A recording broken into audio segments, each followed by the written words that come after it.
Olá pessoal, hoje eu vim assim, toda colorida de laranja e rosa, já torcendo aí para chegar logo o verão, contrastando aqui com essas plantas lindas.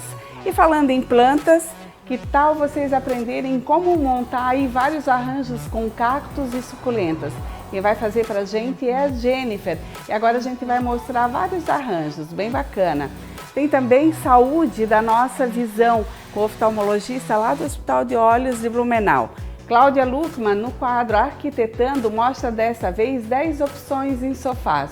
Gostou? Muita coisa bacana, né? Então fica comigo, o programa está apenas iniciando. Se você gosta de suculentas e de cactos, vai se amarrar nessa matéria. Hoje a Jennifer mostra o passo a passo para a gente montar aí vários arranjos para você deixar a sua casa mais charmosa.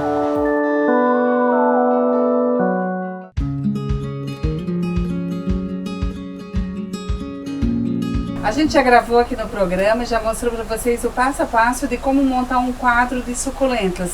O link está lá no YouTube, é só você dar uma olhadinha, porque ficou uma matéria muito interessante. Hoje a gente volta aqui na Floricultura Paraíso, a gente volta a falar das suculentas. Suculentas, cactos, muitas vezes as pessoas se confundem. Eu quero saber contigo, Jenny, qual é a diferença entre um e o outro? É tudo a mesma coisa? Mais ou menos. Na verdade, todo cactus é uma suculenta, né? Ah, é verdade? Eu achei que não. Na verdade, todo cactus é uma suculenta, porém, nem toda suculenta é um cactus, né? Explica melhor isso.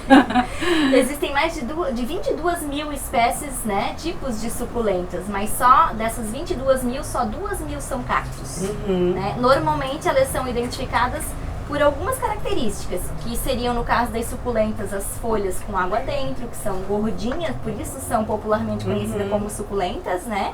E os cactos com espinho, né? Normalmente eles têm espinhos e são mais rígidos. A quantidade de água do cactus e da suculenta, quando a gente vai regar, é a mesma coisa? Bem parecida. A suculenta, ela armazena água dentro das folhas, né? Então, por isso ela tem esse aspecto gordinho, né? E o cactus, apesar de ele ser aspecto mais rígido, ele também tem água dentro. Então, por isso que eles precisam de pouquíssima água e sobrevivem em lugares e ambientes bem secos. O objetivo hoje é mostrar para vocês que quem ama os cactos ou as suculentas, e às vezes não tem onde plantar, né, Jenny? Que dá para plantar em qualquer lugar, porque ele se dá super bem, basta ter algumas horas de sol, é isso? Isso, exatamente. Para eles, né, virem bem, se desenvolverem legal, eles precisam ter pelo menos 4 horas de sol. Isso para que ele tenha um desenvolvimento e continue crescendo e ficando sempre bonitos, né? Para quem não tem um lugar com 4 horas de sol, consegue também ter uma suculenta dentro de casa, numa área de festas, numa varanda, sem o sol direto, porém ela não vai durar tanto tempo, se desenvolver da mesma maneira que desenvolveria se tivesse essas 4 horas de sol, né? Eu tenho as minhas em casa e elas não estão no sol. Eu digo para vocês que elas crescem mais devagar. Isso, elas exatamente. se desenvolvem mais devagar, mas dá para ter sim, cuidando com carinho, colocando pouca água, elas se dão super bem. A Jenny separou alguns utensílios aqui, eu vou dizer, porque praticamente são de cozinha, né, Jenny? Sim. Onde dá para você plantar. O que tu separou aqui? Então, eu trouxe para mostrar para vocês, então, uma leiteira, né? Uma leiteira de um jogo antigo, né? De porcelana, que era um mimo que eu tinha em casa como decoração, como lembrança, na verdade, porque era da minha avó. E eu usei para plantar suculentas, então, né? Então, além de ter uma peça decorativa, a gente traz um pouquinho do verde para dentro de casa também, né? Usou a criatividade, né, gente? Às vezes é peça única e muitas pessoas acabam jogando, e a gente dando... não quer se desfazer muitas vezes e acaba aproveitando por uma coisa que a gente gosta. Sim, que é uma peça que tem carinho aí, tem história para contar, Exatamente. né? Aqui você falou que eram duas peças, o jogo, Isso, aqui era um jogo de castiçais, né? E o vidro desse quebrou e ele era côncavo, né? Então eu aproveitei para plantar uma suculentinha e fazer uma composição dele dos do dois. castiçal com a suculenta. Bacana, ficou, né? Aqui dentro de uma caneca normal, né? Isso. Mais comum, que dá para vocês... Também é uma sugestão de presente, né? Legal. passa um papel celofane, né? Faz um lacinho de fita, fica aqui um presente bem bacana. Aqui você plantou dentro de um bowl, é isso? Isso. Aquele bowlzinho que tem em casa, às vezes a gente compra até para servir sopa, né? Mesmo para um caldinho, e sobrou uma única peça. Olha só que bacana que ficou. O que mais aqui, Jenny? Tem um açucareiro, isso, né? Que depois a Jenny vai plantar. Açucareiro, né? Que quebrou a tampa também, né? Que não dava mais para ser usado como um açucareiro, mas a gente vai usar também para fazer uma peça decorativa com as suculentas, né? Aqui que você vai plantar pra gente uma hoje, pra gente ver como é que fica. Pra você ver que é simples, né? Vai um pouquinho de terra. Conta pra mim o que vai tudo aqui. Então, a gente precisa fazer, como ela é uma peça que não é furada, então ela não vai ter vazamento de água, até porque normalmente a gente vai usar em cima de uma mesa ou de uma peça que a gente não quer que saia água, a gente vai fazer um dreno, vai usar uma pedrinha, pode ser qualquer tipo de pedrinha, só que tem que ser uma pedrinha miúda, já que a peça é pequenininha, né? Vai usar uma pedrinha para fazer um dreno embaixo, depois uma terra adubada que já se encontra pronta, né? E alguma coisa para fazer o acabamento, que pode ser pedrinha, pode ser aqui eu trouxe esse pó de xaxim, a gente fica gosta bonitinho. bastante, fica bem bonito, né? Dá um contraste com a peça branca, né?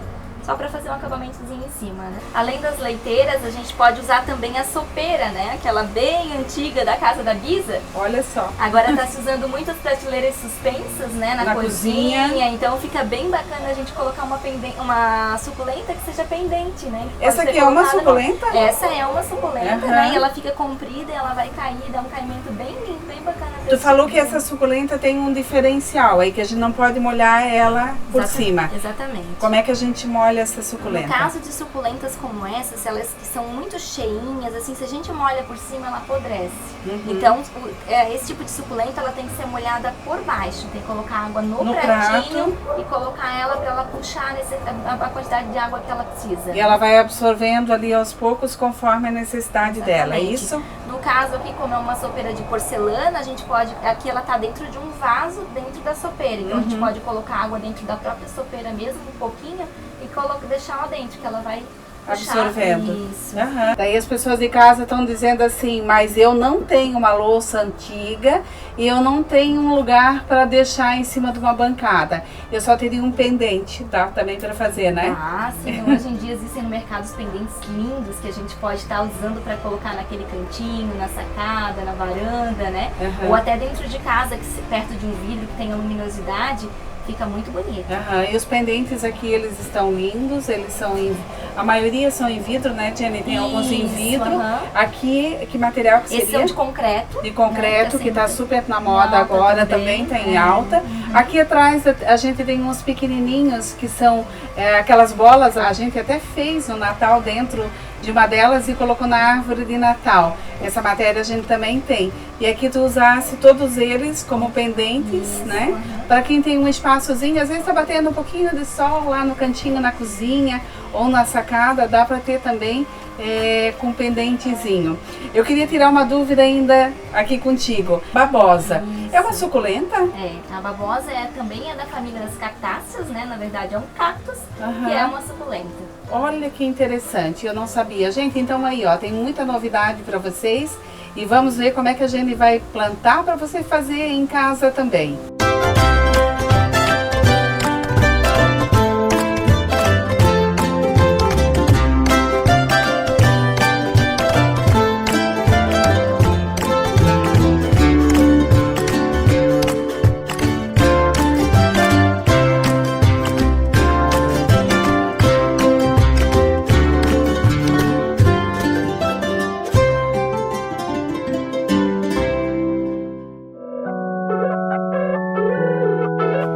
Fala em arquitetura e decoração, a gente tem que falar com quem entende.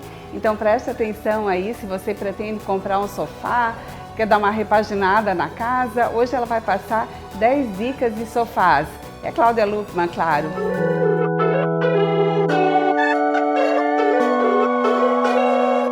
Bem-vindo a mais um quadro Arquitetando. E você tem acompanhado com a gente uma retrospectiva da viagem que eu fiz a Milão, ao Salão do Móvel de Milão, onde a gente viu as principais tendências da movelaria internacional. E hoje eu vou trazer para vocês o que vai acontecer no quesito estofados, sofás, poltronas e tudo que é de muito lindo para você. Fica com a gente!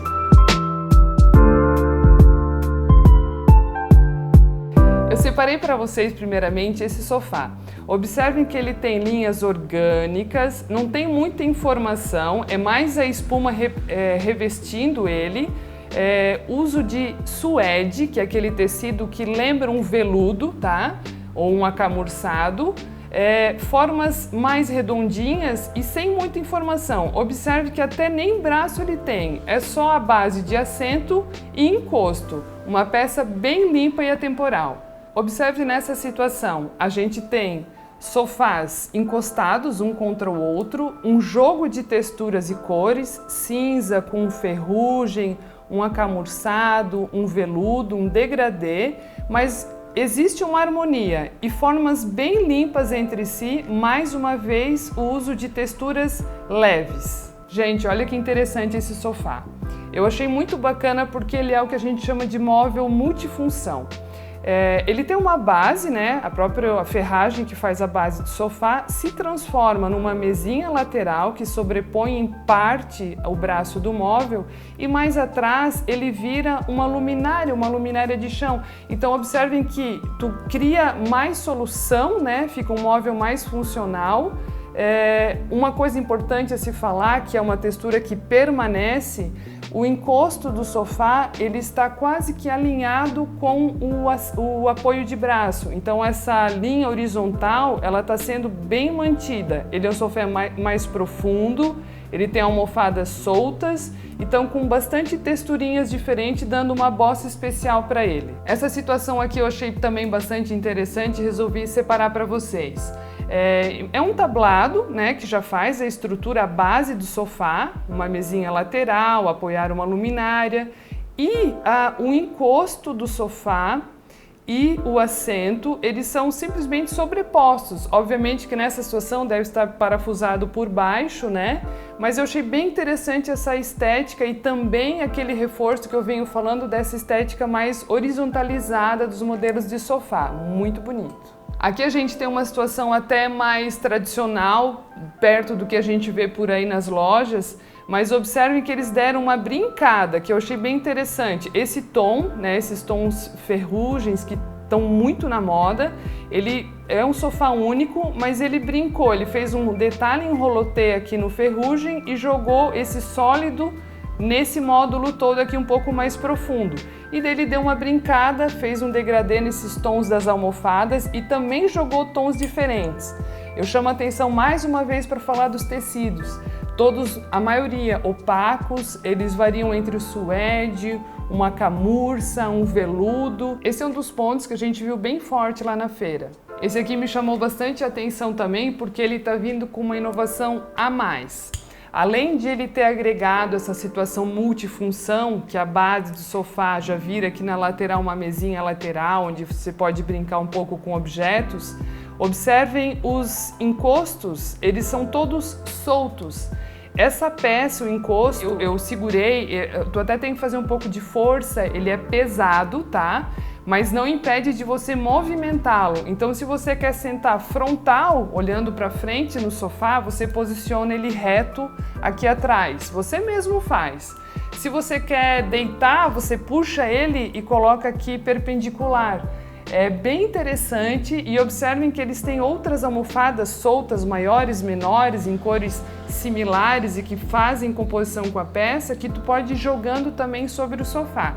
Eu achei bem interessante, aqui ele está aparecendo num linho, que também veio muito forte, e eu acho que vai ser uma tendência bem legal. Nessa peça é o reforço dessa inovação do encosto que eu falei anteriormente, só que observem que mais orgânico, ele forma assim como se fosse puffs jogados. Olha que interessante, de novo a história do jogo de texturas, e ele faz uma base que eu achei bem interessante também, toda flutuante. Olha que leveza, é um sofá de grande dimensão, só que observa o conforto e como ao mesmo tempo ele fica uma peça leve. Esses puffs, a gente redondos, com rolotê, bem fazendo composição com mesinhas laterais, a gente viu bem forte e é uma tendência que vai vir para cá com certeza, já está inclusive no mercado. E como a gente vive conectado, não poderia deixar de rolar tecnologia aqui na feira. Então observe esse braço do sofá. Eles adaptaram no apoio ali do braço um carregador de indução. Então você apoia o seu celular e ele já fica carregando. Gente, agora para finalizar, eu vou falar desse sofá que eu particularmente amei. Eu acho que o sofá a gente sempre trabalha com tons neutros, né? A gente tenta deixar ele o mais neutro possível para trocar sempre as almofadas, a decoração, o tapete, porque o sofá é um móvel de valor agregado maior e que geralmente fica mais tempo no ambiente. Mas esse aqui eu achei o máximo. Ele até tem uma base neutra, mas ele tem toda essa aplicação dessas flores, né, dessa arte assim floral, com essas almofadas tipo bola, brincando e deixando o ambiente todo especial e descontraído. Eu achei bem legal. Então a gente encerra o quadro Arquitetando de hoje, deixando para vocês essas super dicas em estofamento. Você que está pensando em dar um tapa no visual da sua casa, fica à vontade, compartilhe, entre nas redes sociais e curta o nosso vídeo. E até a próxima! A gente se preocupa muito com a nossa saúde e a saúde da visão também é super importante. Hoje nós vamos falar sobre lentes de contato. Eu converso com um oftalmologista lá do Hospital de Olhos de Blumenau.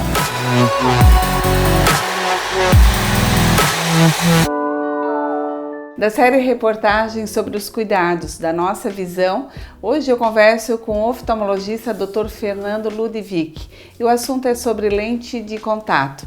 Doutor, muito obrigada por nos receber aqui no seu consultório e eu queria saber do doutor se todas as pessoas que usam óculos podem usar a lente de contato. Teoricamente sim, mas o mais importante é o paciente que usa óculos procurar o seu oftalmologista, fazer um exame oftalmológico completo, ver se o grau aumentou, diminuiu, ver as condições da pálpebra, do filme lacrimal, da córnea, ver se o paciente não toma nenhuma medicação que contraindique o uso de lente de contato, alguma doença sistêmica que o paciente impeça o uso da lente de contato, principalmente o olho seco.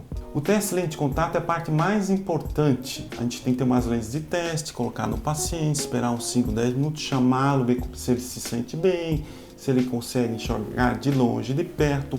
Então essa parte de adaptação é uma das partes mais importantes do exame oftalmológico e do exame da adaptação de lentes de contato. Doutor, uma pergunta, uma curiosidade, na verdade, né? As pessoas, elas podem comprar lente de contato, digamos assim, eu tenho olho castanho e eu quero colocar uma lente de contato para ficar com o olho azul. Eu posso fazer isso? O ideal é a lente colorida é igual uma lente de contato gelatinosa, uma lente descartável, é o mesmo procedimento. Você tem que fazer o exame oftalmológico, observar a córnea do paciente, colocar o tamanho da lente adequado para o teu olho, a curvatura da lente, o tipo de lente para que você quer. Então a entrevista é uma parte muito importante do paciente com o oftalmologista e sua equipe de trabalho para ter uma boa adaptação. Então lente colorida de grau pode colocar, lente colorida pode adaptar sob supervisão de um médico e sua equipe. Por quê? Porque vai que você gosta de usar a lente colorida e vai usar mais tempo. Então essa parte de acompanhamento é primordial para uma boa adaptação das lentes de contato, para você não ter nenhum problema. Senão pode causar algum problema, algum dano ainda à visão, porque ela fez por conta e risco, né, doutor? Exatamente. Eu sempre digo, a lente de contato é uma órtese em cima de um tecido vivo, que é a córnea, é um tecido transparente, como se fosse um vidro do relógio. Imagine se você machucar o vidro do relógio, você não vai conseguir mais ver as horas? Então, todo acompanhamento tem que ter um médico responsável pela adaptação. Se der algum problema, você vai no serviço de oftalmologista, vai ser atendido e não vai sofrer nenhum problema se você, logicamente, tratar a tempo, seguir todas as especificações da lente. Doutor, tem um tempo também? Conforme o seu olho vai pedir um tipo de lente. Por exemplo, pacientes que têm alergia, o melhor tipo de lente é uma lente descartável de uso diário. Você usa um dia e joga fora, não vai ter alergia nenhuma. Tem pacientes que toleram uma semana, cada uma semana eles têm que trocar de lente que começa a incomodar. Então é outro tipo de lente. Tem paciente que consegue usar 2 semanas, 1 mês, 2 meses e 1 ano. Cada olho pede um tipo de lente especial, então isso tem que ser observado durante o uso da lente, para o paciente tirar mais proveito da lente, conseguir usar a melhor lente possível com a melhor visão. Então, a história clínica, o trabalho, onde o paciente quer usar lentes, quiser usar o dia inteiro, isso é a fase fundamental para uma boa adaptação de lente de contato. Doutor, quantas horas por dia que a pessoa pode usar então a lente de contato? Isso é muito importante, porque as horas de uso de lente de contato depende de cada pessoa. Tem paciente que consegue usar 8, tem paciente que consegue usar 12, tem paciente que consegue usar até 16 horas por dia. Isso depende do tipo de lente, do grau do paciente, da adaptação da lente e da tolerância da lente. Isso a gente só vai conseguir com o uso da adaptação e no retorno de 1 semana de uso de lente de contato. Modernamente, não se dorme mais de lente. Nenhum tipo de lente não se dorme mais. Por quê? A gente sabe que durante a noite baixa muito a oxigenação da córnea. Se você adaptar a lente, diminui mais um pouquinho. Então é melhor não correr esse risco de dormir à noite.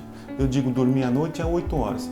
O soninho da tarde, aquele cochilo de 2 a 4 horas, sem problema nenhum. Pode ressecar um pouquinho os olhos, a gente pinga um lubrificante, o paciente sente melhor. Tem idade para se usar lente de contato? A idade é a idade que a mãe diz, ó, ele pode usar, que a mãe conhece o filho. Então, quando o filho tiver responsabilidade, conseguir botar a mão nos olhos, tirar e colocar a lente, lógico, no começo as nossas secretárias ensinam a tirar, colocar, os cuidados. Geralmente o paciente volta em 1 semana, vê se o paciente está se sentindo bem, se for necessário volta mais uma vez, até o paciente estiver bem adaptado. O senhor falou de uma idade para iniciar, né? A usar a lente, né? E as pessoas com mais idade? A mesma coisa. Eu tenho pacientes de 70 anos que usam lente todos os dias sem nenhum problema. Pacientes com 50 anos não toleram o uso de lente. Então isso é uma coisa muito individual, muito da pessoa. Até o dia que ele conseguir fazer isso sozinho, sem causar nenhum problema, Exatamente. É isso? Então tudo isso depende de um treinamento. Tirar, colocar as lentes, fazer a limpeza das lentes, usar os produtos adequadamente. Como todo mundo diz, quem quer consegue usar lente. O mais importante é força de vontade. O resto, a equipe ajuda, colabora, induz, orienta para ter uma boa adaptação de lente. Doutor Fernando, cheguei de uma festa, fiquei com preguiça de tirar minha lente de contato e fui para a cama assim mesmo. Fiquei com a lente, não tirei. Não é bom. É a mesma coisa se eu pedir, você vai. Não é bom dormir uma vezinha só. Não é bom. Melhor. Você dorme de sapato? Boa resposta, não. É a mesma coisa. Você dorme de sapato, por que não tirou o sapato, por que não tira a lente? É a mesma coisa, não é bom dormir de lente. Você previne infecções oculares. Cada vez que você dorme de lente, diminui a oxigenação da córnea. Isso diminui a resistência. Então, tire sempre, não dê chance para a sorte. Melhor, tirou o sapato, se tirou o sapato, por que não tira a lente? É porque quando a gente fala em lente de contato, para quem não usa, a impressão que dá é que seja uma coisa muito complicada de se usar. Aquele processo todo, né, de ter que pegar e acertar ali, de colocar, sabe? Mas depois a prática vai fazer com que a pessoa faça isso automático, assim como a gente coloca e tira o sapato. Eu sempre digo o seguinte, você escova os dentes quantas vezes por dia? Depois das refeições, dá quantas vezes? 5? E a lente, quantas vezes você põe de manhã e tira à noite? Então tudo na vida é hábito. E lente de contato é a mesma coisa. Depois o paciente pegar o ritmo, ele vai embora. Ele se sente bem, ele vai continuar usando lente sem problema nenhum, fazendo suas revisões periódicas. Então o acompanhamento médico é importantíssimo para orientar o paciente, não é para punir. Para orientar, você não deve fazer isso, você não deve usar água corrente para limpar a lente, você tem que trocar seu estojinho a cada 6 meses, você tem que limpar seu estojo uma vez por semana, você tem que trocar o líquido uma vez por semana. A higiene pessoal, a gente vai orientando, porque muitas pessoas não têm noção disso. Então a melhor adaptação, aquela que tem orientação das pessoas certas, não do vizinho, não da tia, do pessoal responsável pela adaptação da lente.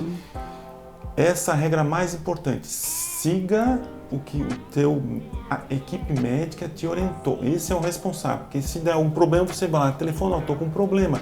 Você vai receber a orientação certa e não vai ter nenhum problema durante o uso das lentes de contato.